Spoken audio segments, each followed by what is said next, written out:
I want to tell you guys something I never told anyone. So when I first decided to go to China, the reason why I ended up wanting to go to China was because I had lost my driver's license here in Australia. And I, a lot of you don't know, but Australia is a kind of country that, I was in sales. So when you do work like sales, you need a car. I think many countries are pretty similar, unless you live in the CBD. So I lost the license for like half a year. And so I was looking for something to do because my boss was like, no, you can't do this job if you're not gonna have a car. I tried it with a train, it was really hard. So I ended up deciding to go to China for a 3-month work trip vacation thingy, and I found this agency online, and this agency said, "Come to China, and we'll get you to work. You can work and do like a work holiday thing." So they they told me to go to the embassy and apply for an F visa. For all of you that don't know, an F visa is a business visa, and it's illegal to work under a business visa. And I was a naive dumb shit, yeah, young. I had a lot more hair, and I went there and I got it done. The guy at the embassy, the visa officer, said, "Are you going for business?" I said, "Yeah." I'm going for business. And then they gave me the visa. It just took a day. Um, I didn't have much money, so I had to sell my laptop. I had an XP Pro. It was a Dell XP Pro. I remember it so well. And I sold my beautiful little laptop to buy the tickets because I didn't have much money back then. And then I bought my tickets and I ended up, arriving to China. I was meant to work in a place called Dalian. Dalian's a pretty place in China. It's super pretty. Oh my God, it's super, super pretty. And this place, I landed in a place called Shenyang, China. It's northeast China, and it's 2010, March 9th, and it was freezing cold. It was freezing cold. I was meant to then take another flight and go to Dalian. But the agency that picked me up at the airport, the one that brought me to China, the lady just suddenly turned around and and said to me, no worry, we don't take you to Dalian, we take you to Nemongu. I said, where is Nemongu? She said, well, don't worry, it's okay. I said, no, where is that? It's Inner Mongolia. I said, Inner Mongolia? It's really far. She goes, yeah, anyway. And so I ended up going to, that night, she put me on these green old trains, an 8 hours overnight train to Beijing. And then we went to Beijing, went to their office. It was super friendly, man. The lady paid for my phone, lunch, food, everything.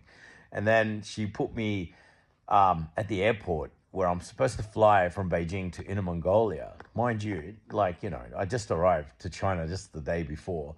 And we were flying. I landed in Inner Mongolia, which is about 50 minutes away. And a big, tall Mongolian lady picked me up at the airport. And she looked at me and she's like, who are you? I said, David, you very different to picture. I said, I gained some weight. And she's like, okay. That was the first impression. And this place was barren, guys. It was cold. There was nothing there. It was empty. Oh my God, man. We ended up, she ended up putting me in an apartment. She was like, you're going to live here. Apartment was like, there was not much in there. She said you have to, buy some bed sheets and pillows and shit. God, the bed was so hard, like a rock. Like, I'm a big man. The bed was so hard. Anyway, and then I ended up starting to work. I loved my job. Hohhot was the city. It was a tiny little place in Inner Mongolia. It's the capital of Inner Mongolia. And you had nothing, mate. No Starbucks, no coffee shops, nothing. They had a few things, but coffee was so expensive back then. They didn't even have they had like one McDonald's and like 3 KFCs where I could get my coffee. And anyway, I ended up working. And then 3 months later, the agency that hired me, I don't know, sent me a text message saying you can't work there anymore because the school doesn't want you. I was like, what? So I ended up moving, and my girlfriend then, my first girlfriend in China, who's my wife now, Sammy, I love you.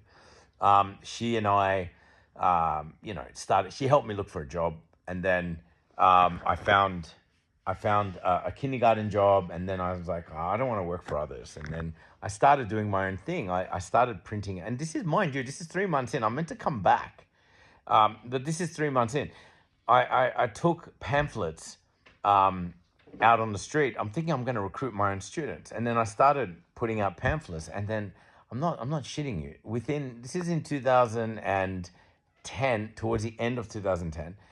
Um, you know, and I started finding students, and out of nowhere, like a week later, I had like 20 people lining up outside my apartment to learn English. I was like, holy shit.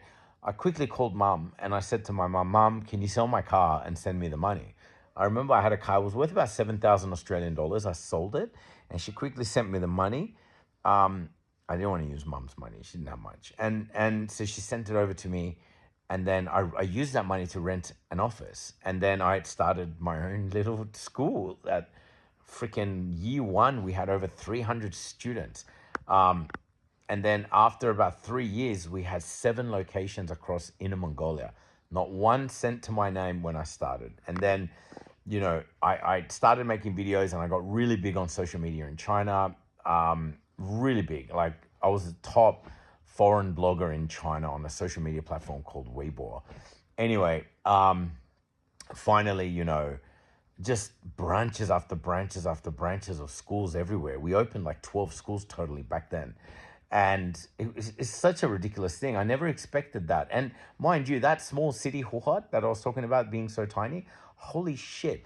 Within the span of a year, I saw that place, man. I saw that place go from a tiny, tiny town to a freaking massive city. They had subway stations. They had high-speed rail. They had like 2 airports open on each side. They had an international airport. It was ridiculous. Like I saw that place just blow up.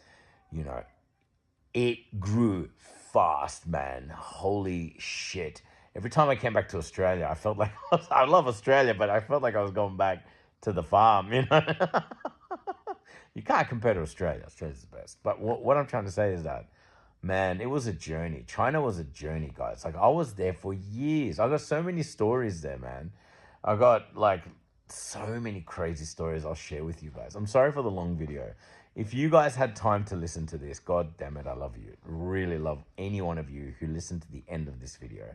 But yeah, I just want to say that's it. I'll share more of my stories of the shit I went through in China. Very interesting. Very interesting. I got some funny shit to tell you guys. All right. Talk to you guys soon.